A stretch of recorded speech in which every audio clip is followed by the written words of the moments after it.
오늘 말씀은 우리 창세기 15장 말씀입니다. 자, 15장 1절에서 5절 말씀까지 우리가 함께 오늘 말씀을 읽도록 하겠습니다. 1절부터 5절까지 오늘 말씀을 우리가 한 목소리로 읽겠습니다. 이후에 여호와의 말씀이 이상 중에 아브라함에게 임하여 가라사대 아브라함아 두려워 말라. 나는 너의 방패요 너의 지극히 큰 상급이니라. 아브라함이 가로되 주 여호와여 무엇을 내게 주리시려 하나이까. 나는 무자하오니 나의 상속자는 이 다메섹 엘리에셀이니이다. 아브라함이 또 가로되 주께서 내게 씨를 아니 주셨으니 내 집에서 길리운 자가 나의 후사가 될 것이니이다. 여호와의 말씀이 그에게 임하여 가라사대 그 사람은 너의 후사가 아니라 내 몸에서 날 자가 내 후사가 되리라 하시고 그를 이끌고 밖으로 나가 가라사대 하늘을 우러러 뭇별을 셀 수 있나 보라. 또 그에게 이르시되 내 자손이 이와 같으리라. 오늘은 우리가 창세기 15장 말씀을 공부할 텐데, 창세기 15장 말씀은요 아브라함의 이야기들 중에서 가장 중심이 되는 이야기입니다. 아브라함의 이 많은 스토리 중에서도 가장 소중한 핵심적인 말씀이 바로 이 창세기 15장이라는 말씀. 그러니까 15장을 잘 알면은 어떻게 된다는 얘기예요. 아브라함에 대해서 반 정도 가까이는 알 수가 있다는 것이죠. 왜냐하면 이 15장은 12장만큼이나 중요합니다. 믿음의 사람들에게 너무 중요한 말씀이에요. 자, 이 15장에 있는 말씀 중에서 우리가 잘 눈여겨봐야 될 것이 이겁니다. 자, 아브라함 입장에서 보면은 하나님을 아브라함이 바라보죠. 그러면서 이 하나님은 정말 믿을 수 있는 분인가? 하나님을 정말 믿을 수 있을까 내가? 그 다음에 정말 이 하나님은 그러면 믿을 수 있는 그런 존재인가 이 하나님이? 이런 아브라함의 그 생각이 바로 창세기 15장에 나옵니다. 여러분 우리도 그런 생각하죠. 하나님 정말 이걸 믿을 수 있나? 난 잘 모르겠는데 하나님 믿어야 할 만한 분이신가? 이런 얘기를 하죠. 그 다음에 또 하나님 입장에서는 아브라함이 정말 나 믿고 있는가? 아브라함이 정말 나를 믿고 있나? 아브라함이 나를 믿고 있다고 한다면 그 믿는다는 게 도대체 뭘까? 아브라함은 뭘 믿고 있을까? 하나님 입장에서는 아브라함에게 그런 질문을 던지고 있어요. 그러한 두 가지 내용, 아브라함이 하나님께 대한 믿음, 그리고 하나님께서 아브라함을 보시는 그 믿음, 그것이 어떻게 잘 엮어져 나오느냐 하는 것이 바로 창세기 15장의 말씀입니다. 그러니까 이 15장은 굉장히 중요한 말씀이에요. 특히 믿음에 대해서 갈등이 있으셨던 분들, 그리고 믿음에 대해서 아직도 나는 믿음이 뭔지 몰라요. 나는 믿음이 좀 부족합니다. 나는 안 믿어져요.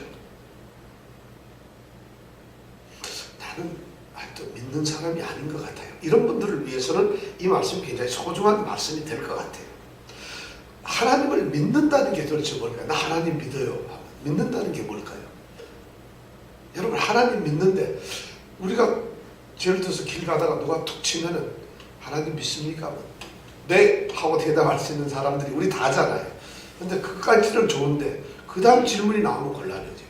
하나님 믿는 게 뭐죠? 그 다음부터 내가 아니라 잠깐만요 하고 우리가 생각을 하게 됩니다. 군대 가보신 분들은 툭 치면서 보초 일반 수칙 외우라면 금방 입에서 튀어나오잖아요. 무조건 튀어나오게 돼 있어요. 왜냐면 그거 안 하면 안 되거든요. 안 하면은 군대 생활이 고달퍼져요. 우리에게도 마찬가지예요. 믿음의 삶에서 믿음이 뭔가를 모르면 믿음이 힘들어지는 거죠. 그래서 믿는다 하면서 힘든 사람들이 바로 그런 경우라는 거예요. 자, 믿음이라는 게 뭘까? 우리가 하나님을 믿는다는 게 뭘까? 오늘 제가 그걸 조금 말씀드릴게요. 미리. 가장 중요한 것은 하나님을 믿는다 하면은 우리가 하나님을 믿으니까 하나님을 올바로 바로 아는 것이, 그래야만 믿을 수 있잖아요. 하나님을 올바로 아는 것, 이것이 첫 번째입니다. 하나님에 대한 바른 지식을 갖는 것이.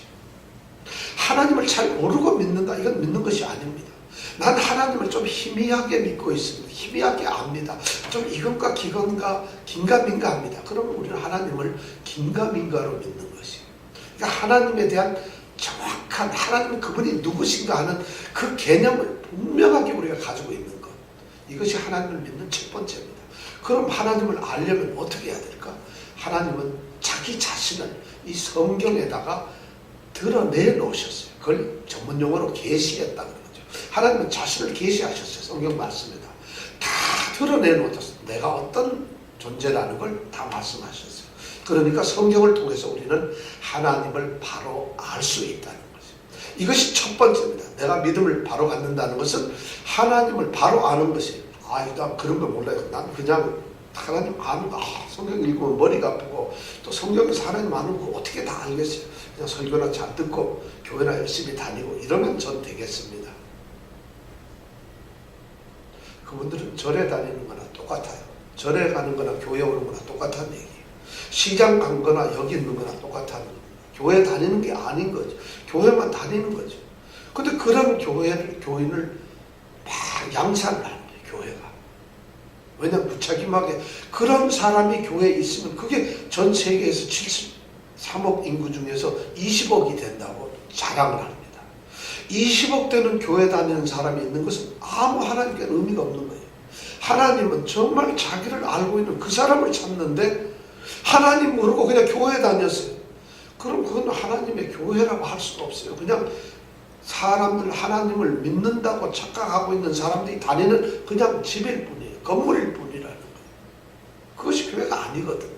그러니까 하나님을 아는 것이 너무 중요한데 우리는 하나님을 바로 알아야 된다. 하나님을 그러기 위해서는 하나님을 끊임없이 알기 위해서 말씀 속으로 들어가야 된다는 것이. 그럼 하나님만 잘 알면 그럼 하나님 믿는 건가? 난 하나님 성경 말씀을 딱 해가지고 요점 정리하듯이 하나님은 누구신가 하면 어떤 교회 가면 한 3페이지 정도로 한 301, 2, 3 해서 하나님은 사랑이다, 하나님은 뭐다 해서 그런 것 같아. 그거 달달달 배우면 그럼 하나님을 잘 아는 건가? 하나님을 잘 알 수 있죠. 분명히 하나님을 잘 알 수 있는 거예요. 그런데 그것이 믿음이 아니라는 것이죠. 그것만 잘 안다고 믿음이 아니라는 것이죠. 그럼 뭘 또 알아야 됩니까? 그 다음에 아는 것이 아니에요. 그 다음에 관계의 문제가 되는 거예요. 하나님과 내가 관계를 갖는 것이, 교제를 갖는다는 것이. 그런데 그 내가 알고 있었던 성경에서 말씀을 하고 있는 그 하나님의 개념, 그 하나님이라고 하는 분, 그분과 내가 관계를 갖는 거예요. 근데 그 관계를 갖는 것이 하나님이 사랑이시다. 그러면 내가 사랑의 관계를 갖는 거예요. 하나님과. 하나님께서 예를 들어서 이웃 형제를 사랑하라 하면 이웃 형제를 사랑하는 말씀을 지킴으로써 하나님과 관계를 갖는 것이에요. 하나님이 겸손해라 했다면 내가 겸손함으로써 하나님과 관계를 갖는 것이에요. 이런 하나님과의 관계가 바로 믿음인데 문제는 하나님과 어떤 관계를 가질 것이냐 하는 것이에요. 많은 사람들이 생각할 때 하나님을 섬기고 하나님을 믿는다면 하나님은 거룩하신 분, 하나님은 능력이 많으신 분, 전능하신 분 이렇게 아는데 그렇게 알고 난 그 하나님을 어디에다 두느냐? 저기 보이지 않는 하늘 꼭대기 위에다 모셔버린다는 거예요. 그래서 하나님을 너무 먼 곳에 놓고 우리는 그 멀리 계신 하나님을 하나님 찬양합니다. 이걸로 끝내버리고 만다는 이건 믿음이 아닙니다. 그거는요 하나님이라고 하는 또 다른 잘못을 만들어내는 것이에요. 하나님을 믿는다는 것은 우리가 알고 있는 성경이 말한 그 개념 속에 그 하나님이 그런 하나님이 멀리 계시는 게 아니라 내 친구처럼 이웃사람처럼 나와 관계할 수 있는 이웃이 되는 거예요. 소위 인간이 되시 인격이 되는 거예요. 그래서 그 하나님과 내가 인격적인 관계를 갖는 거예요. 대통령은 멀어요. 근데 대통령이 시장에 가서 막 악수하는 이유는 인간적인 관계가 있다는 걸 나타내기 위해서. 우리 하나님은 믿음이라는 것이 바로 멀리 모셔두고 어디 구석진 데다 모셔두고 우리가 섬기고 제사하고 예배하는 그런 하나님이 우리가 믿는 것이 아니에요. 그 하나님은 그냥 우리 주변으로 내려가지고 그 하나님과 어떻게 관계를 갖는 사랑하고 섬기고 말씀 나누고 대화하고 하나님하고 같이 기뻐하고 하나님하고 같이 일한다는 같이 동행하고. 왜냐하면 그분은 분명히 하나님이신데 그분이 바로 나와 그런 인간적인 관계를 맺어줘요. 그렇게 하나님이 느껴져야만 비로소 우리가 믿음 생활을 한다는 거예요. 그래야만 내 삶에서 하나님 이거 너무 힘든데 어떻게 하면 좋죠? 하나님 어떻게 하면 좋아요? 그렇구나. 그 힘들면 그럼 내 마음속에 막 들어요. 너 기도 좀 더 한번 해볼래? 그럼 하나님 기도 또 하고 그러면 하나님이 그 다음에 성경 말씀에 뭐라 그래서 기다려라. 그럼 또 기다리는 거고 하나님께서 담대함을 가지고 나가라. 그럼 나가는 거고 이런 식으로 예를 들어서 하나님이 옆에 계신다는 이런 인격적 교제를 갖는 거 이런 것을 우리가 믿음 생활을 한다는 것이에요. 그런데 이런 믿음 생활을 우리가 잊어버리고 종교 생활을 하는 거예요. 교회 나가고 종교 의식의 활동을 열심히 하고 뭐 이렇게 함으로써 우리는 기도해야지 막 이런 것만 하면 하나님을 섬기고 한다는 걸 하는데 성경에서 말하는 믿음은 그런 것이 전혀 아니에요. 아브라함이 하나님을 믿었다는 이 말 속에는 아브라함이 하나님을 저 먼 데다 갖다 놓고 하나님과 전혀 관계없이 살아가는 것이 아니라는 것이에요. 전혀 낯선 땅 가나안을 가면서 직접적으로 관여하시는 그 하나님을 누리고 있는 것이 이것이 바로 아브라함의 믿음이라는 거죠. 이것이 우리에게 오늘 알려지기를 원합니다. 이런 믿음이 아니면 믿음이 사실 하나님께서 인정하는 믿음이라 할 수가 없습니다. 성경이 말하는 믿음이 아니에요. 그런 믿음을 가지면 그 믿음이 얼마나 힘든지 아세요? 그거 지키려면 정말 힘들어요. 교회 다니는. 교회 다니는 게 거의 지옥보다도 조금 덜하게 힘들 정도로 힘들어요. 교회 다니는 게. 그것 때문에 교회 그런 하나님 믿으려면 성경 하루에 10장 꼭 읽어야지. 기도 2시간 꼭 해야지. 전도 그 바쁜 와중에 나가서 전도도 해야지. 그거 다 하려고 그러면 아이고 하나님 나중에 가면 내가 지쳐버려서 못 견디는 거예요. 하나님은 믿는 것이 그런 것이 아니라는 것이 우리가 그렇게 잘못 봤다는 우리는 또 우리 본성이 좀 악해서 그래야만 뭔가 하나님을 내가 좀 믿는 것 같아요. 내가 잠을 잘 때 하나님은 옆에서 안 주무시고 이러면서 혹시 호랑이가 물러가나 지키시는 거예요. 하나님 이런 걸 느끼시는 게 바로 그렇게 하나님이라는 거예요. 잠을 자도 하나님을 믿는 그것이 믿는 거라는 거예요. 여러분 그러니까 우리 삶의 가운데서 동행하는 하나님이라는 그 말이 나오는 거예요. 그런 하나님을 어떻게 그렇게 믿을 수가 있어요? 보이지도 않는데 알지도 못하는데 그 하나님이 나와 함께 하신다고 해서 성령을 주시는 거예요. 그래서 나로 하여금 그걸 느끼도록 만드는 거예요. 그래서 믿음은 내가 갖는 것이 아니라 하나님이 주시는 거예요. 그 마음을 달라고 하나님 나 정말 그러고 싶어 죽겠어요. 나 미쳐요. 하나님 좀 주세요. 그때 하나님이 어느 날 갑자기 그런 마음을 주면 그때 그 기쁨이 이루 말할 수가 없어요. 그것이 믿음으로 하나님을 모시는 기쁨이에요. 교회 가서 소리치고 나니까 노래방 가서 노래한 기분이야. 그건 기쁨이 아니라는 거예요. 내가 오늘 장로로 뽑혀가지고 앞에 나갔더니 기분 되게 좋더라. 그건 기쁨이 아니라는 거예요. 믿음의 기쁨이라는 게 뭐냐? 정말 하나님이 성령을 통해서 하나님이 옆에 있다면 그걸 내가 확 느끼도록 해줘. 그거 느껴보시면 손 들어보세요.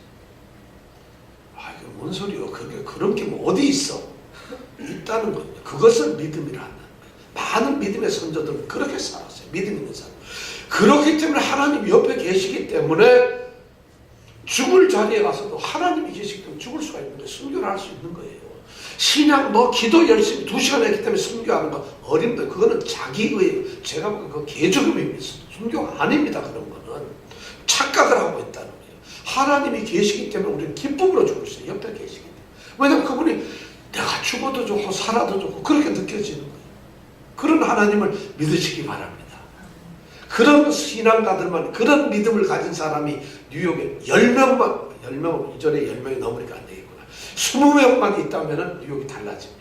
완전히 달라집니다. 왜냐하면 하나님이 같이 다니는 사람이 20명이 롱아일랜드에서 플러싱에서 맨하탄에서 다닌다고 해보세요.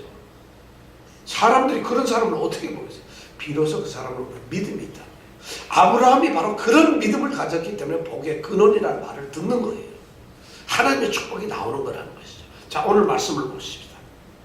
오늘 말씀에 보니까 1절부터 5절까지 읽은 말씀을 하나님이 약속하신 이 아브라함의 자손에 대한 이제 약속을 하는 거예요. 자손을 주시가 내가 너로 큰 민족을 이루겠다 하고 12장 2절에서 약속을 했거든요. 그러면 큰 민족을 이루려면 첫째 내 자손이 하나는 아들이고 딸이고 뭐가 있어야 되잖아요.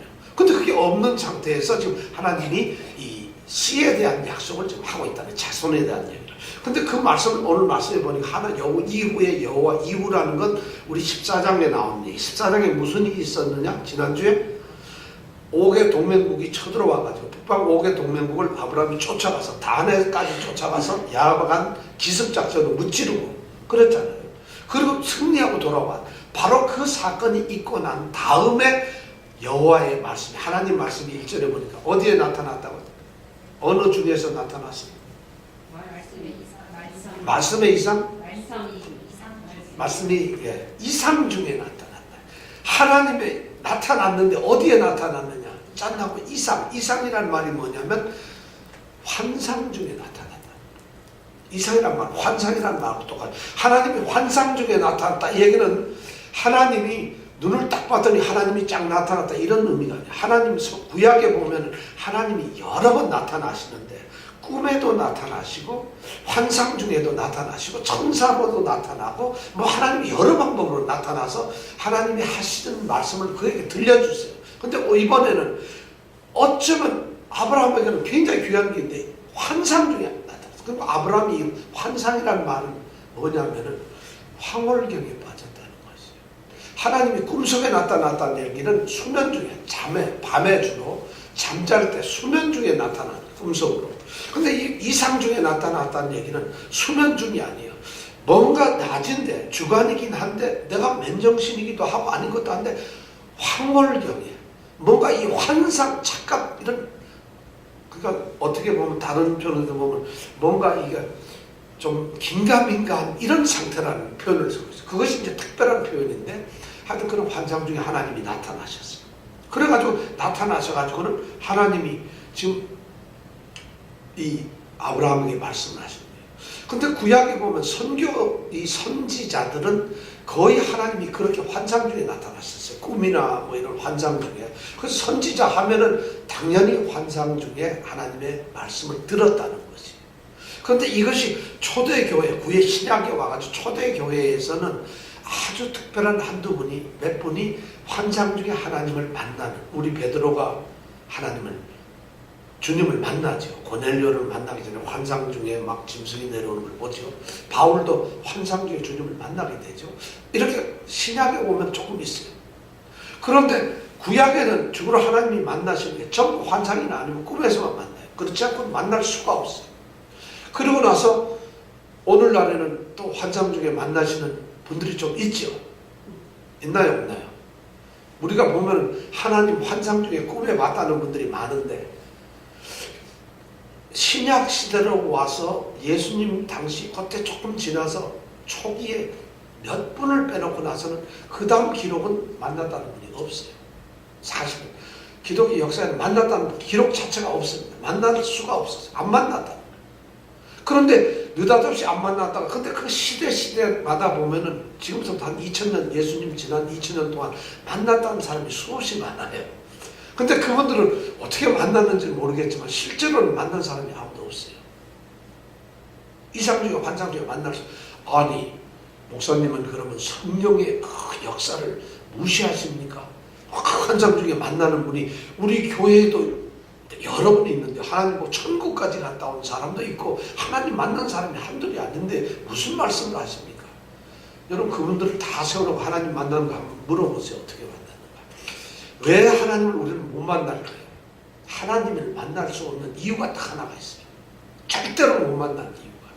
하나님께서는 만나시려고 하면은 만나가지고 그 만난 사람한테 뭔가 얘기를 해야 돼. 이병택 집사님한테 만약 하나님이 나타났다면 이병택 집사님께 하나님이 자신을 드러내는 어떤 계시의 말씀을 해야 돼. 자신의 뜻을 드러내는 그런 말씀을 전해야 돼. 하나님 만나가지고 이를 묶고 나서 가시는 분이 아니라는 거예요. 그럼 자신은 뭔가 얘기를 해야 되는데 오늘날 하나님이 나한테 와서 무슨 얘기를 하겠어요? 바로 이 성경 자체가 뭐냐면 하나님의 말씀 계시가 나타난 것이 바로 성경이에요. 근데 구약 시대에는 성경이 완성되지 않아서 이 성경 자체가 완성이 안 되시니까 하나님의 계시를 우리가 읽어보거나 들을 수가 없어요. 그러니 직접적으로 만나는 거예요. 그렇게 만났던 계시했던 것을 다 기록해 놓은 것이 바로 성경이고 우리 신약 시대 초기에 역시 하나님께서 역사하셨던 그걸 기록해 놓은 게 신약이잖아요. 그럼 이제는 하나님께서 만나가지고 얘기하고 싶고 드러내고 싶은 것이 다 성경에 썼기 때문에 더 이상 만나면은 잔소리밖에 안 나는 거예요. 그렇잖아요. 자꾸 말할 수가 없잖아요. 그 얘기는 다시 말해서 뭐냐면 하나님이 와서 또 얘기를 한다면 우리는 이 성경을 믿을 필요가 없다는 거예요. 이게 부족해서 하나님이 또 말하고 또 말하고 성경책이 이렇게 두꺼워져야 돼요. 엄청나게 두꺼워요. 왜 또 이게 부족하니까 또 말씀하셔야 돼요. 참 내가 요거 빠뜨렸는데 또 얘기해야 돼요. 그럼 그 얘기를 누구 얘기할 것이며 왜 그게 부족한 것이냐. 그건 성경을 무시하는 거예요. 성경을 부정하는 행동이에요.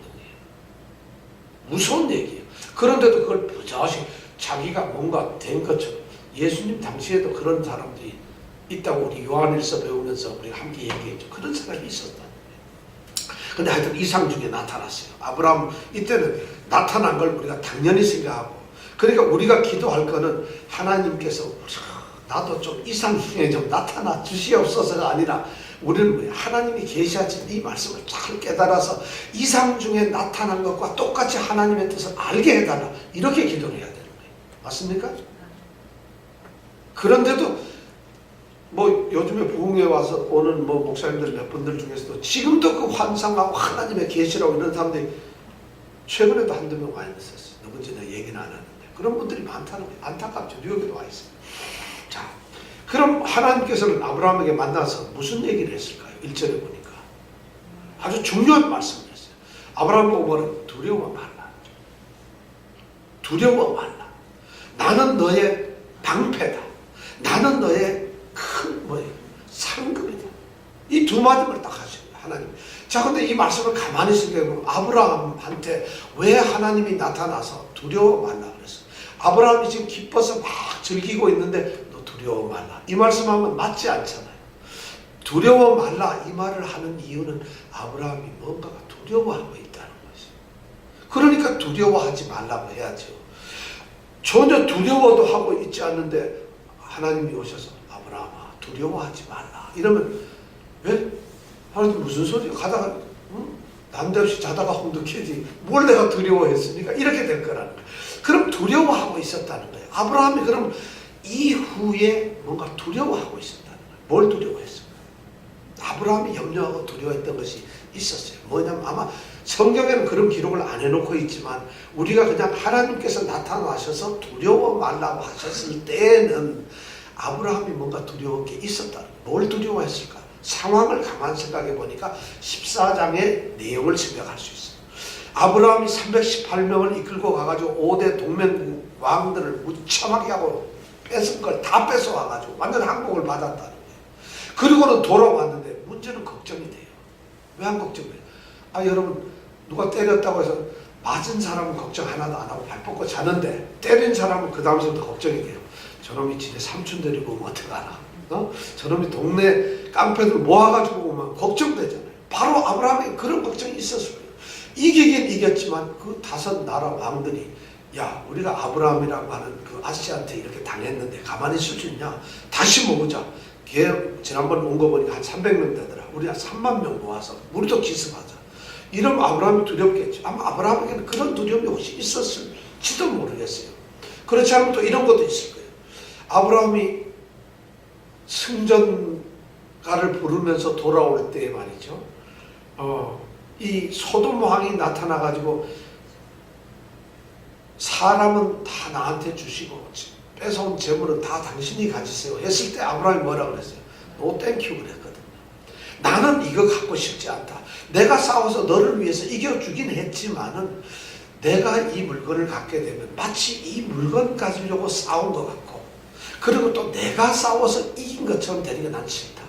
하나님께서 싸워주셨고 나는 해야 할 일을 했을 뿐이라 이걸 떠나 하나님의 영광이 가려질까 봐 안 받았다는 거예요. 그러면 믿음의 상태가 그런 건데 아브라함이 왜 걱정을 하냐? 이 속 좁은 소돔 왕이 혹시라도 쥐가 뭔데 내가 가져갈 걸 안 가져. 우리 그런 거 있잖아요. 준비해가지고 성의껏 해서 선물을 주고 했는데 난 안 먹습니다. 집에 그냥 가봐. 그 다음부터 그 사람 보면 기분 되게 나쁘거든요.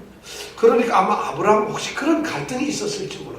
혹시라도 소돔 왕이 나중에 나한테 오해를 했으면 어떨까. 뭐 그런 것도 있을 수 있어요.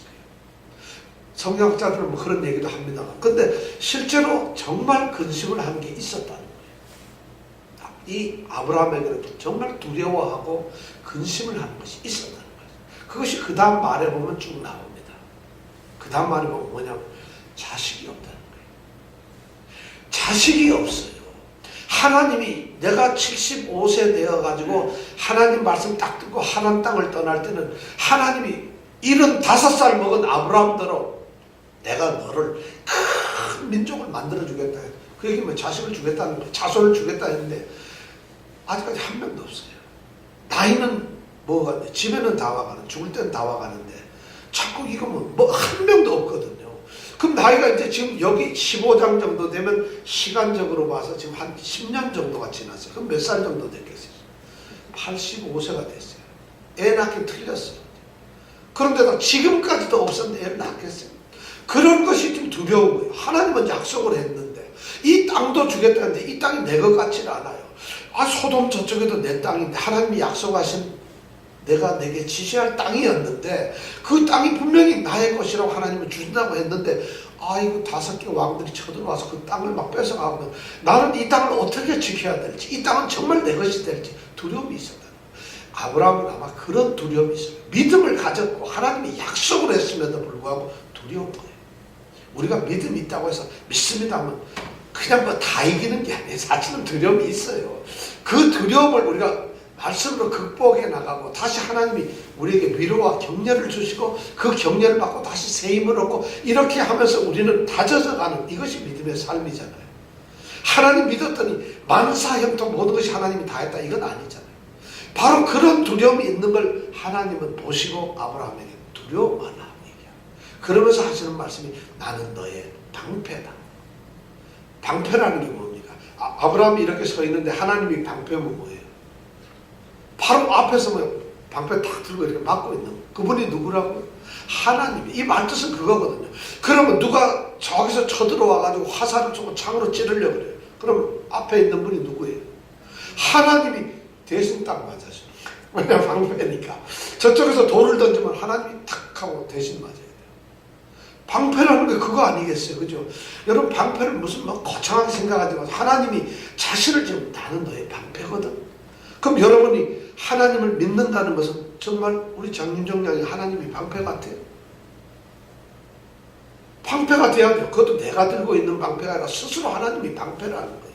그러면 돌이 날아와도 하나님이 막아주고 화살이 날아와도 나는 그냥 가면 되는 거예요. 왜? 방패가 막고 있어요. 이런 것이 믿음이라니. 이걸 믿으라니. 하나님이 지금 그걸 믿으라니. 너 나를 믿지. 내가 너의 방패다. 야, 이런 여러분 하나님을 방패로 삼길 바랍니다. 이런 말씀 우리가 믿으면 뜨겁죠. 그 다음에 하나님이 뭐라고 했어요? 나는 너의 큰 상급이야. 하나님께서는 내게 상급을 주시겠다는 게 아니에요. 벌써 이 말씀을 하는 건 하나님이 14장에서 보면은 소돔 왕이 많은 노량물 승리의 그 전리품을 갖다가 아브라함 보고 가지라고 했을 때 아브라함이 안 갖겠다는 그걸 하나님은 보셨잖아요. 아시잖아요. 그러니까 그 아브라함을 보셔 하나님은 마음속에 이미 인정을 하신 거예요. 그러니까 아브라함에게 나타나서 내가 더 많은 걸 주겠다. 더 큰 상급으로 너에게 채우겠다. 약속을 해요. 아까는 지키심이고 돌보심이지만 이번에는 공급을 해주겠다. 하나님이 우리를 사랑하는 두 가지 중요한 것은 하나는 지키시는 거예요. 그리고 하나는 우리에게 공급을 해주시는 거예요. 지켜만 주시면 나는 굶어 죽잖아요. 근데 지키진 않고 많이만 줘버리면 지키지도 않으면 다 뺏겨요. 근데 하나님은 방패로서 지켜주시고 또 우리에게 공급을 해요. 지키고 공급해주면 결국 뭐가 되겠어요? 누이 좋고 매부 좋고 다 남는 거야. 지켜서 좋고 생겨서 좋고. 바로 근데 상급이라고 그러는데 더 놀라운 말은 이 상급이 뭐냐면은 무슨 전리품이나 어떤 무슨 큰 집이나 땅이나 이렇게 말씀을 하지 않고 내가 바로 상급이라. 너에게 줄 수 있는 가장 큰 복이 바로 나 자신이다. 하나님이 상급이다. 야, 이게 하나님은 말씀을 굉장히 멋있게 하시는 것 같아요. 방패도 멋있지만 아브라함 나야 나. 내가 바로 너의 상급이야. 아브라함은 이 말 들었을 때 기분이 어땠을까요? 그게 어쩌라고요? 이랬을까요? 여러분 만약에 여러분들 기도하는데 하나님 제가 복을 주시옵소서 하나님께서 딱 듣고 내가 너의 복이 되마. 그럼 여러분 어떻게 해요? 하나님 그거 말고요. 한 3만 불만 주세요. 이거. 우리는 그럴 줄 몰라요. 그런데 3만 불이 아니라 30만 불을 주실 수 있는 분이 바로 하나님이세요. 바로 하나님께서는 모든 복의 근원이 되시는 그 하나님 자신을 갖다가 불러주시겠다. 그걸 상급으로 주시겠다고 아브라함에게 약속을 하는 거예요. 그것도 이 환상 중에 나타나서 야, 선지자적인 이 아브라함이 지금 그 말씀 계시를 지금 받고 있는 거예요. 왜냐? 두려워하고 있는 그 가운데 하나님은 그런 약속, 창세기 12장 1절부터 3절에서 하셨던 그 약속을 다시 확인을 시켜주고 내가 그렇게 해주겠다고 약속을 하는 거예요. 우리 같은 이렇게 하나님이 약속을 하면, 그것도 환상 중에 하면 우리는 어떻게 할 것 같아요? 아멘, 할렐루야, 감사합니다 하고 예수 이겨내, 예수 이겨내 노래 부를 것 같죠. 정말 3절에 보니까 아브라함은 그러질 않았어요. 3절에 보면 아브라함이 다른 소리를 하고 2절에 보면 아브라함이 다른 말을 하고 있어요. 자, 2절에 아브라함이 뭐라고 얘기합니까? 시작. 아브라함이 말하되 주 여호와여 무엇을 내게 주시오. 자, 주 여호와여 날 뭘 주려고 그러는 거예요. 우리하고 똑같습니다. 전혀 다른 바가 없어요. 아브라함이라고 해서 뭐 별난 것들, 주 여호와여, 그 대신 호칭이 우리하고 좀 달라요. 주 여호와여, 주라는 건 아도나이잖아요. 나의 주인이라는 거예요. 그럼 하나님이 주인이면 나는 뭐예요? 마당쇠라는 거죠. 하나님이 주인이 되면 나는 종이 되는 거예요. 하나님이 왕이 되면 나는 내시가 되는 거예요. 무수리가 되는 거예요. 그죠? 우리는 아무것도 아니에요.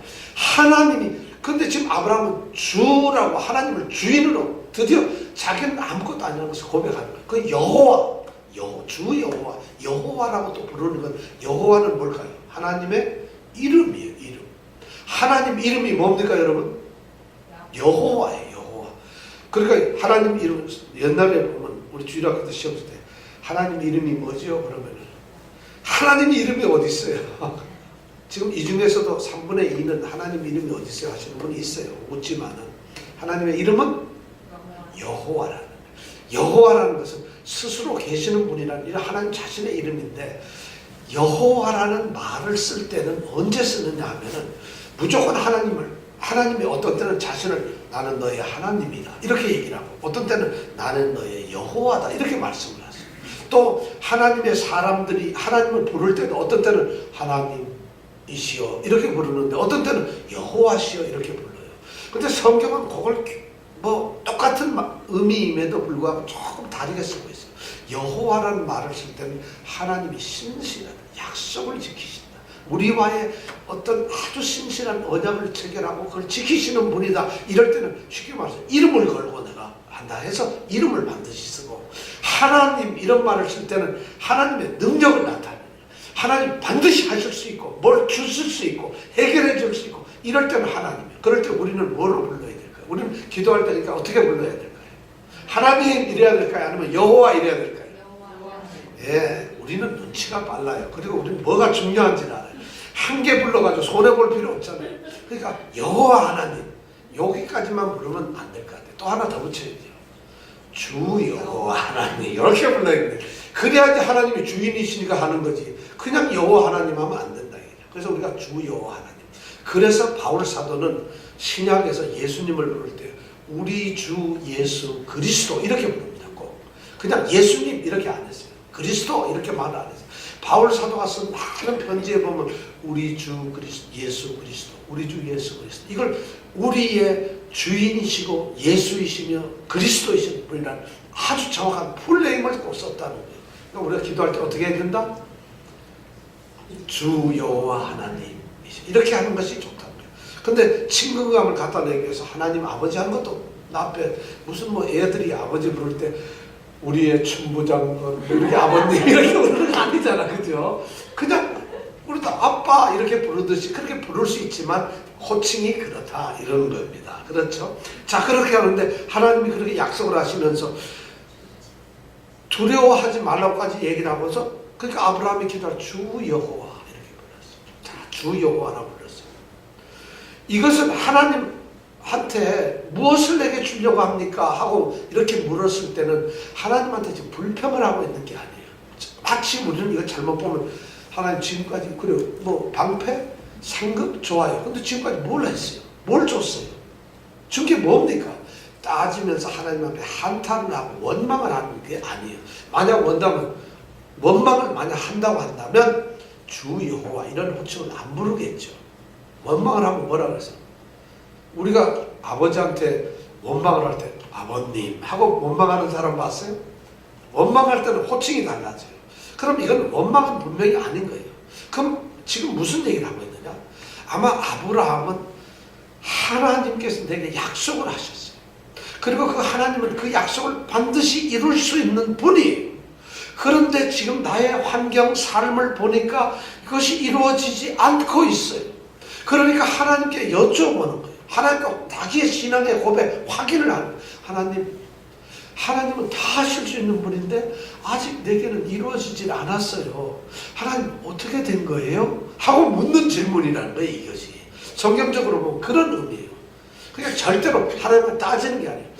우리는 하나님이 약속을 하고 하나님께서 뭐든지 다 하시는 수 있는 분이고 하면은 약속까지 하고 하실 수 있는 분인데 내가 하나님을 잘 믿었는데 당연히 이루어질 거라고 생각하는 것이죠.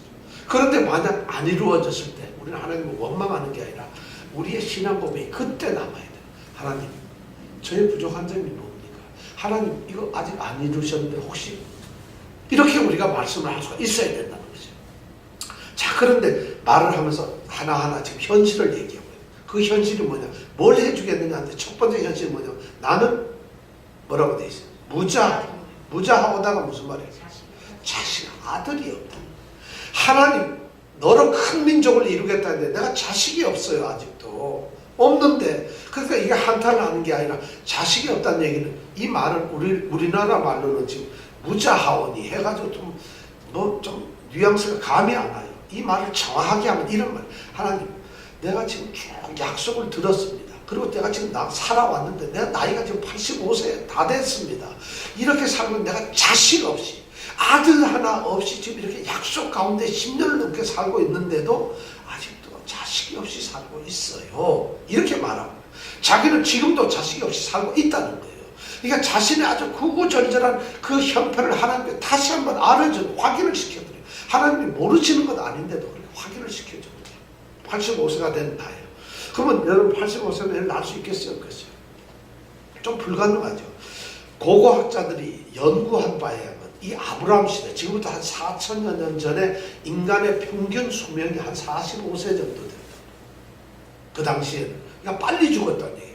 근데 그걸 뭐 고고학 우리가 믿을 수, 꼭 믿어야 되는 게 아니잖아요. 왜냐하면 아브라함 시대 그 앞뒤로 보면 아브라함도 지금 175세 살잖아요. 그죠? 많이 살아요.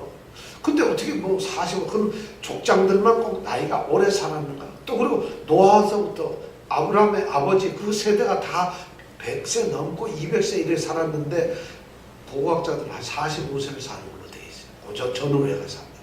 근데 그게 하여튼 우리는 고고학을 믿는 게 아니니까, 그죠?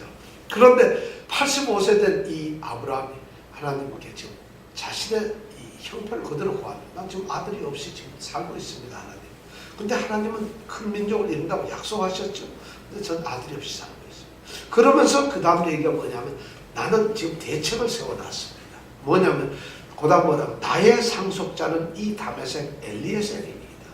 하나님이 지금까지 아들을 안 주셨기 때문에 내가 지금 대책을 세워놨다는 거예요. 뭐냐면 그 당시 우리 누지 문서나 누지 토판 옛날 기원전 지금부터 한 5,000년 전에 쓰여졌던 아마 그 당시에 글이었던 것 같아요. 2,000년 전에. 그건 누지 문서라고, 누지 서판에 흙으로 만든 그 판이 있는데 거기다가 그 당시에 글을 기록한 이 고고학적인, 거기에 보면은 그 당시 풍습이 아들이 없었고 자식이 없으면 종 중에서 양자를 삼아요.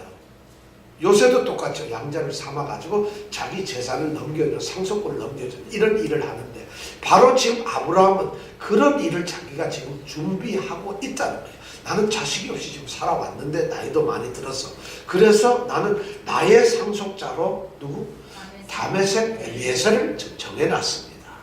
다메섹은 지방 이름, 도시 성 이름이잖아요. 그러니까 다메섹 출신의 엘리에셀. 이 엘리에셀은 자신의 종입니다. 지금 이 아브라함의 종인데 출신이 다메섹 사람이에요. 그럼 아브라함은 다메섹에서는 안 살았어요. 성경에 보면 하란 땅 살고 갈대아 우르 살았어요.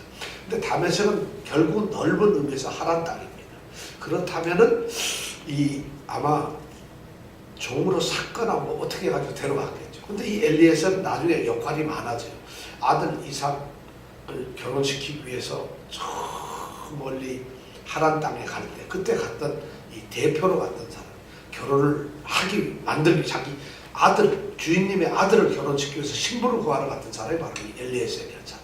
창세기 25장에 나오는 말씀.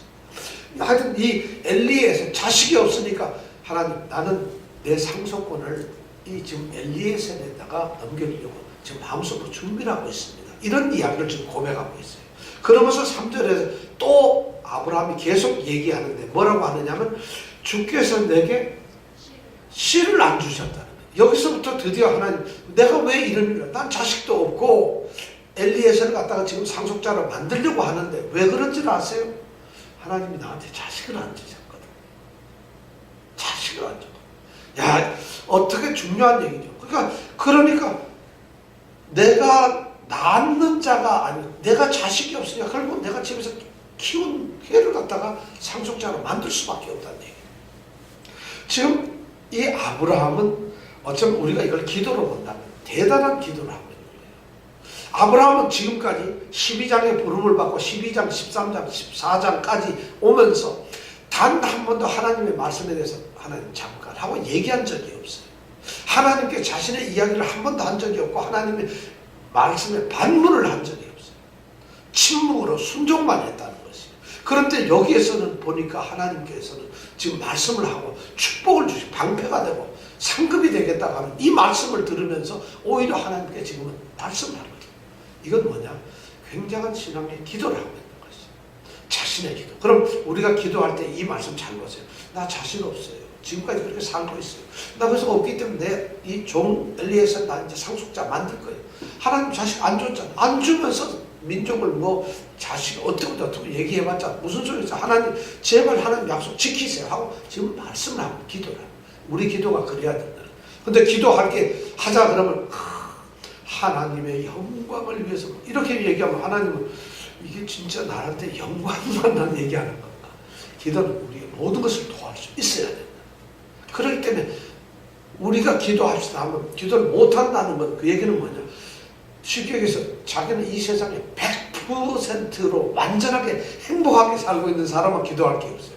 그러니까 하나님한테 알을 게 없잖아요. 믿음이 없으니까 옆에 계시는 하나님한테 아무것도 할 얘기가 없어요. 기도를 안 한다는 얘기는 하나님을 믿지라는 거예요. 왜냐하면 어차피 얘기해봤자 꽝이니까 도울지 못하시는 분이니까 그럼 믿을 수도 없으니까 믿는 분이고 모든 것을 다 할 수 있는 올바로 내가 알고 있는 그 하나님을 인격적으로 내가 교제를 한다면 믿을 수밖에. 그럼 얘기를 해야 되는 거죠. 근데 난 기도 못하겠어요. 기도는 주문이 아니고 무슨 외워서 하는 게 아니에요. 무슨 어떤 격식을 갖추는 게 아니에요. 어느 것인지 기도가 되죠. 지금 아브라함이 그러고 하잖아요. 단지 아브라함의 훌륭한 기도의 내용이 첫 번째는 주 여호와라고 부르는 이거밖에 없어요. 우리는 그거보다 더 잘하잖아요. 우리는 치기만 해요. 아버지. 우리는 기도할 때만 아버지 한 500번 하시는 분도 계세요. 아버지.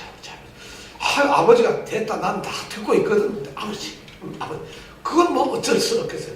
하나님 아버지. 너무 아버지 하다 보면 난 아버지, 제 아버지 이렇게 돼버리고 말 너무 빨리 하다. 근데 그런 것도 좋다 이거야. 아버지 기도하는 거 무슨 문제가 있겠어요. 아버지께 기도하는 게. 근데 지금 여기에 보면은 아브라함은 간절한 마음으로 기도해요. 근데 주 여호와, 아브라함이 지금 주 여호와 이렇게 불렀을 때는 진실한 고백이에요. 14장 전에까지는 하나님에 대해서 잘 모르는 지식을 가지고 있었어요. 근데 멜기세덱을 딱 만나고 나서는 천지의 주제자, 지극히 높으신 분, 이런 말을 들었거든. 하나님이 그런 분인 걸 알았거든요. 야, 이 멜기세덱이 그걸 가르쳐줬거든. 그러니까 지극히 높으신 분, 이런 말을 알았기 때문에 드디어 이 아브라함은 주 여호와라는 고백을 할 수가 있게 돼요. 그렇게 부를 수가 있거든요. 근데 우리도 하나님을 너무 잘 알다 보니까 우리는 자다 조그맣게 있으면 하도 중들도 아버지 하나님이십니다. 예수를 믿든 안 믿든 잘못하면 하나님 아버지. 엄마보다도 더 많이 나오는 게 하나님이에요. 근데 그만큼 그런 호칭이 아니라는 거예요. 여기에서 그렇게 입 바른 소리가 아니라 진실한 고백에 하나님을 부르는 거예요. 아브라함이. 그러면서 아브라함이 지금 이런 얘기를 쭉 했어요. 자, 지금 아브라함은 자신의 그런 형편을 이야기를 하고 있어요. 근데 가만히 이걸 보면은 전 이제 믿음이 좀 있는 사람이 이런 걸 이렇게 보면 아브라함이 지금 이렇게 기도하고 있는 것, 이것은 없기 때문에 불행하거나 자식이 없기 때문에 안타까운 게 아니에요. 어떻게 보면 지금 아브라함은 나 없어서 이래서 뭐 엘리에셀, 인간적으로 엘리에셀을 나는 상속자 만들었습니다. 하나님 자식 안 주셨잖아요. 이렇게 얘기하는데 실제 어쩌면 아브라함에게는 지금 이것이 가장 귀한 시간일지 몰라요. 우리에게는 말이죠.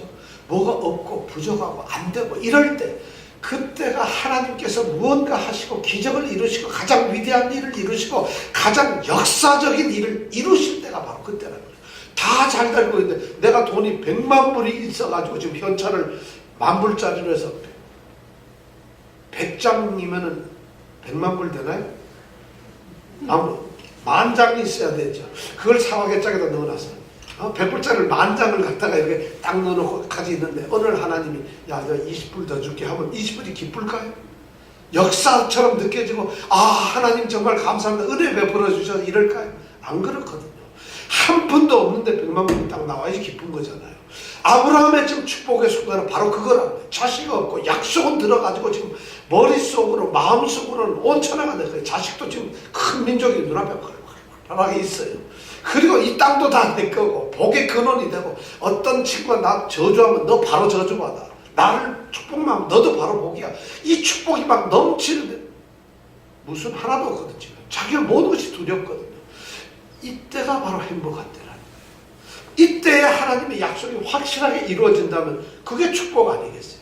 그럼 하나님의 약속을 믿는 사람들은 바로 고난의 시대, 역경의 시대가 하나님이 일할 때라는 거예요. 그걸 하나님 나는 지질이 믿는데도 왜 이렇습니까? 믿음이 하나도 없는 사람이 하는 소리가 거예요. 믿는데도 왜 이렇습니까? 할 때는 하나님 믿으니까 지금 이런 상태를 주시는 거예요. 실제로 아브라함은 그 믿음 때문에 역경을 가졌어요. 자기는 약속의 땅이라고 지시할 땅이라고 가나안 땅에 왔더니 가뭄이 들어버려요. 세상에 약속의 땅에서 가뭄이 들어가지고 거기서 먹고 살기 힘들게 만드는 게 무슨 축복이겠어요. 그래서 애굽에 갔더니만 무서워가지고 자기 아내를 뭐라고? 시스터라고 속이는 거예요. 내 여동생이라고 속여요. 이런 짓까지 하면서도 왔어요.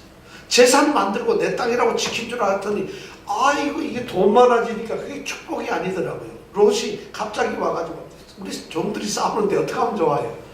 할 수 없이 땅을 또 나눠야 돼요. 롯하고. 축복에 뭐가 축복인지 그렇지만 아브라함은 그때 다 기쁨을 가졌다는 거죠.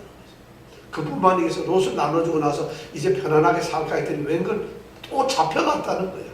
끊임없는 이런 가운데서 아브라함은 자식도 없이 축복의 가운데 있지만 아브라함의 삶을 보면 12, 13, 14장 이 3장 속에서도 아브라함에게 계속 시련과 고난이 옵니다. 약속의 사람인데 축복의 사람인데 예수 믿으면 복 받는다는 소리 듣고 왔는데 하나님이 지시할 땅으로만 가라 그러면 내가 너로 큰 민족을 이루겠다는 약속을 믿고 왔는데 지금 이런 일이 벌어지는 거예요. 그럼 이것이 원망과 불평이 아니라 아브라함에게 지금 이 시간이 축복의 시간이에요. 왜냐하면 약속을 믿기 때문에 하나님의 그 언약을 믿기 때문에 그럼 지금 기쁨이 넘쳐야 돼요. 아브라함은 하나님 나를 놀래키려고 지금 언제 주시려는 거예요. 하나님 이런 기도가 나와야 됩니다. 여러분 기도할 때 바로 그런 기도가 있어요. 절대 여러분 실망하지 마세요. 좌절하지 마세요. 여러분들이 하나님께 받은 약속이 그 약속을 믿는다면 시간이 지체되는 것은 하나님의 귀한 뜻입니다. 하나님께서는 우리에게 더 기쁨을 주시기 위한 하나님의 뜻입니다. 그러니까 약속은 이루어진다 안 이루어진다? 꿈은 이루어진다 안 이루어진다? 안 이루어지는 내 꿈도 있어요. 그런데 꿈은 안 이루어지지만 하나님의 언약은 반드시 이루어진다는 거죠. 그것을 믿으면 이 역경이 기쁨이 된다는 거죠. 근데 그걸 아브라함이 믿었어야 하는 거예요. 그러니까 하나님 너무 기쁜데 지금 이 말은 아브라함이 하는 말 바로 그걸 하나님 뭘 주시겠어요? 하나님 하고 믿고 지금 하는 말이에요. 이 신앙 고백을 아브라함은 지금 하고 있다는 거예요. 자, 하나님께서 그런 약속을 하는 거죠. 그런데 놀랍게도 하나님께서는 아주 중요한 약속을 하세요. 5절에 보니까 뭐라고 됐어요? 자, 4절 5절 한번 읽어볼까요? 시작. 여호와의 말씀이 그에게 임하여 가라사대 그 사람은 너의 후사가 아니라 하나님 아브라함이 그런 말을 딱 하고 나니까 나는 지금 엘리에셀 만들어가지고 이걸 갖다가 다메섹 엘리에셀 이 친구를 나는 나의 상속자로 하겠습니다. 하나님 아들 안 주셨잖아요. 어떻게 해요? 할 수 없이 키운 애를 갖다가 그렇게 해야지요. 하니까 하나님께서 4절에 뭐냐면 그에게 임하여 아브라함에게 임하여 가라사대 그 사람은 너의 후사가 아니라. 누가? 엘리에셀은 아니다는 거예요. 하나님 저 바로 나타나시잖아요. 그 사람은 내게 아니라. 그럼 누굴까요? 하나님 그 다음에 뭐라고 해요? 시작. 내 몸에서는 날짜가 내 후사가 되리라. 하나님의 약속이 바로 딱 나오는 게 뭐냐면 엘리에셀 그 사람은 길르는 사람은 아니야. 내 몸에서 날 것이라. 내 후손이. 여러분 이때 아멘 나올 수 있겠습니까? 웃어야 되죠. 내가 나이가 몇 살인데 내가 85이요. 하나님 이래 나와야 되는 거예요. 하나님의 축복을 받을 때 우리가 그걸 믿어야 되는 건데 사실 그게 믿어지죠. 근데 하나님이 지금 뭐냐면 내 몸에서 날잖아. 하나님의 약속은 이렇게 가만히 보면 점점 구체적으로 되어갑니다. 제일 처음에는 큰 백성을 이룬다는데 어떻게 이룰 줄 몰랐어요. 후손이 어땠다. 근데 드디어 후손이 뭐냐면 내 몸속에서 나는, 내 몸에서부터 나는 자가 나의 후손이라는. 그럼 하나님의 약속은 자꾸 좁혀가는 거예요 지금. 그러니까 성경 말씀도 보면 창세기부터 쭉 오면 신약에 오면은 하나님의 약속이 더욱 구체적으로 나타납니다. 그냥 여자의 후손이 나타나겠다는 창세기 3장 15절의 말씀이 선지자들의 이사야에 의해서는 종이라고 해서 그가 찔리면 우리가 허물을 인하며 해서 뭔가 막연하게 하다가 서서히 말라기서에 오면 더 구체적으로 와가지고 신약에 와서는 아주 구체적으로 나타나죠. 예수 그리스도가 바로 하나님의 아들로 나타나잖아요. 그러니까 하나님의 이 언약은 말이죠. 시간이 지나면 더 또렷해져요. 그러니까 모든 일이 오히려 시간이 지나면 희미해지는 게 세상의 이치인데 하나님의 약속은 시간이 지나면 더 구체적이고 더 철저하고 더 아주 세밀하게 다가온다. 그러니까 이번에는 그 약속이 내 몸에서 날짜라고 하나님이 약속을 해요. 근데 이 말을 가만 들어보니까 제가 뜨끔해요. 내 몸에서 날짜면 아브라함이 아들을 낳아야 되잖아요. 그죠? 그런데 아브라함은 이 말을 안 믿었던 것 같아요. 안 믿어. 그게 바로 다음 16장에서 나오는 얘기예요.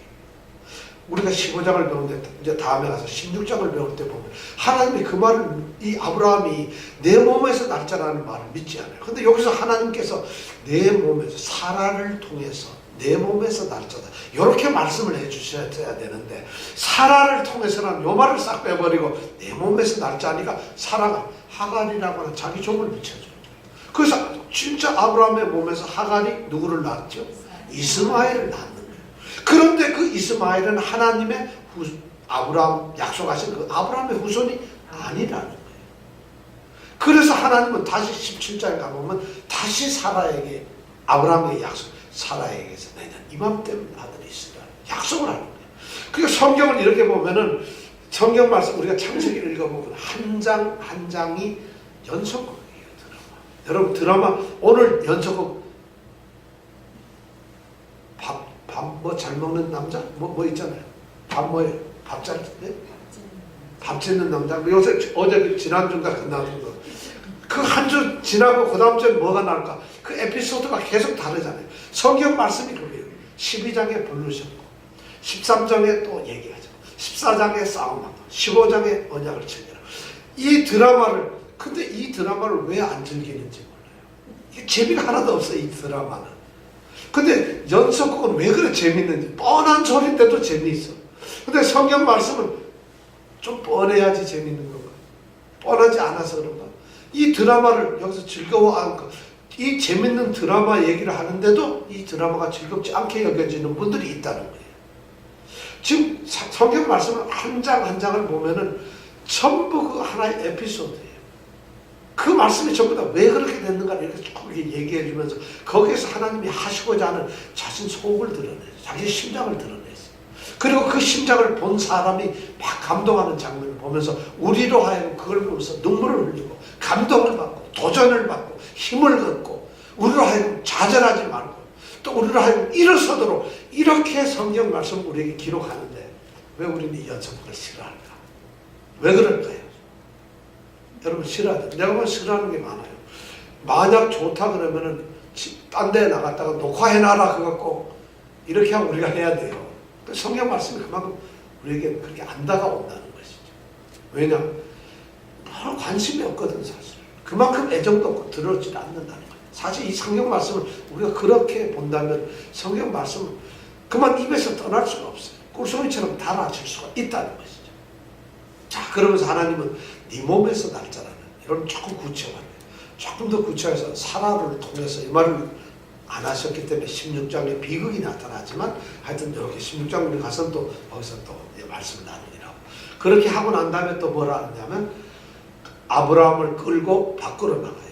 그리고 하늘을 밖에 나갔어요. 그리고 하늘을 보면서 뭐냐면 하늘을 들어 뭇별을 셀 수 있나 봐라. 이 말은 뭐냐? 네가 만일 이 별 셀 수 있겠어? 한번 세볼래? 하는 말씀. 하나님 말씀이 지금 뭐냐면 자, 너 한 별 한번 세봐라 이런 거예요.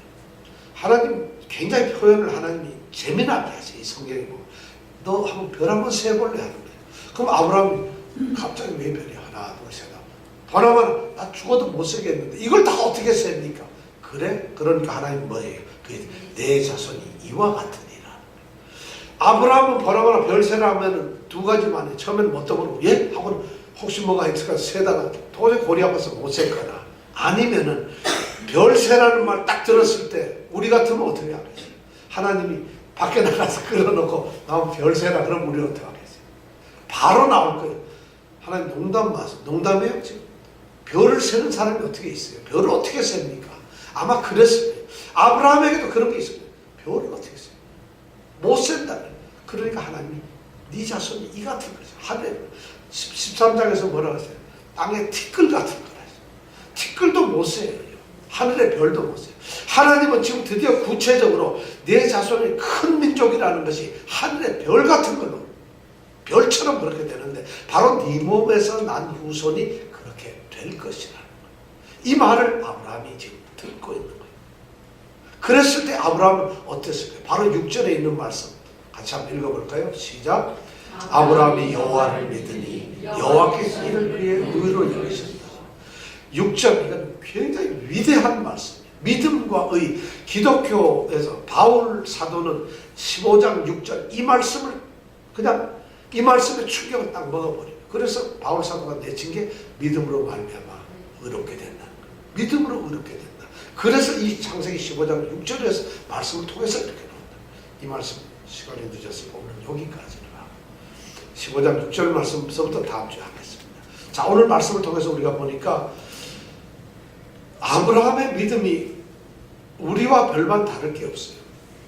우리도 처음에 하나님을 믿기로 하고 하나님이 불렀을 때 아니 우리 하나님이 부른 걸 우리는 어떻게 불렀느냐. 하나님이 직접 이정근 집사님처럼 나를 믿어라 따라와라 내가 너에게 지시하겠다 이러질 않았어요. 옆에 있는 미스터 리가 이형 교회 한번 갈까? 이렇게 불렀다는 거예요. 우리를 부를 때는 하나님이 부르시는 방법은 여러 가지잖아요. 그럼 어떤 사람은 결혼을 해서 할 수 없이 끌려간 사람이 있어요. 남편이 교회를 열심히 다니는 중형교회 다니는 집안이라서 자기는 교회 한 번도 안 다녔는데 시집을 가니까 할 수 없이 끌려간 사람도 있을 거고 어떤 사람은 그게 아니라 나면서부터 교회를 다녔던 사람도 있고 어떤 사람은 그것도 아니고 사업하는 사장님이 교회를 다니니까 할 수 없이 간 사람도 있을 거예요. 어떤 방법으로도 하나님은 우리를 부르셨다는 거예요. 근데 그 부르신 이 아브라함도 똑같이 그런 상태로 아브라함은 하나님이 직접 부르셨지만 부르는 방법은 여러 가지인데 그 아브라함을 불러서 하나님이 축복을 하셨어요. 자, 우리도 그렇다면은 하나님이 우리를 부르셨는데 우리는 어떻게 부르셨나? 바로 친구를 통해서, 남편을 통해서, 사업상으로 뭐 어떤 방법으로 하나님을 부르셨어요. 문제는 부른 우리가 아브라함과 같은 믿음을 갖느냐 하는 것이 중요한 것이에요. 어떻게 불렀느냐는 중요치 않아요. 그렇게 방법을 통해서 하나님을 알게 해주시는 거예요. 하나님이라는 이름을 부를 수 있게 해주시는 거예요. 그럼 그때부터는 우리의 몫이에요. 아브라함이 불렀는데 하나님 불렀군요 하고 그럼 다녀와서 하나님이 누구신지 알려고도 안 했고 하나님을 믿으려고도 안 했고 하나님 말씀을 순종하려고도 안 했고 이랬다면 아브라함은 믿음의 조상이고 믿음의 사람이 아니었을 거라는 거예요. 그런데 그는 그렇게 불렀지만 하나님을 믿었다는 거예요. 하나님을 따라. 그럼 우리도 똑같아요. 어떻게 불렀든 하나님을 믿으시기 바랍니다. 예수를 믿어야 된다는 거예요. 자, 여러분 지금 이 시간 잠깐 믿음을 예수로 기도하겠습니다. 여러분 지금 한번 나는 신앙생활을 왜 하게 됐는가? 한번 우리 신앙의 뿌리서부터 시작. 여러분, 아니 난 신앙 없는데요. 그렇지 않습니다. 아브라함이 제일 처음에는 우리보다 더 믿음이 없었어요. 아브라함이 처음엔 우리보다 더 하나님에 대해서 몰랐어요. 우리는 하나님을 더 잘 알고 있어요. 예수를 더 잘 알고 있어요. 지금 우리는.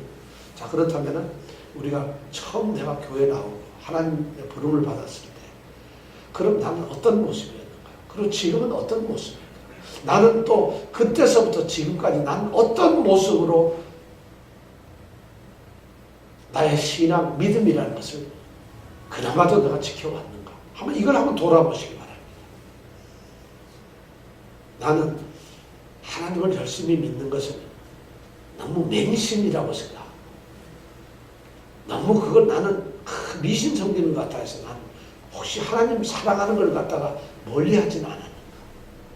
또 어떤 사람들은 하나님 믿는데 자기 의지력이나 자기 결심, 결단 이런 게 하나도 안 들어가고 하게 되면 하고 말고 혹시 나는 그렇게 무심하지 않아. 그 하나님을 믿는 것 자체를 그렇게 하지 않아.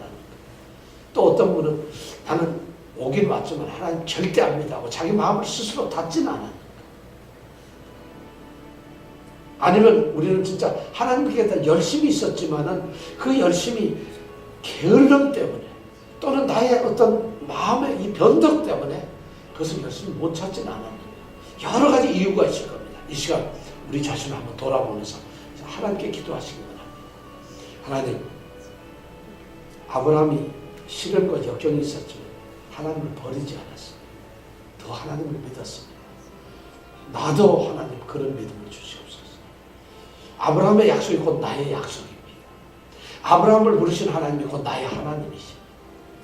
아브라함과 함께 하셨던 하나님이 곧 나의 하나님이십니다. 내게도 하나님 아브라함에게 주셨던 그 사랑을, 은혜를 주신 줄 믿습니다. 그렇다면 나도 아브라함처럼 하나님을 사랑하게 해주시고 아브라함의 믿음을 주시옵소서. 이 시간 우리가 다 같이 함께 기도하겠습니다.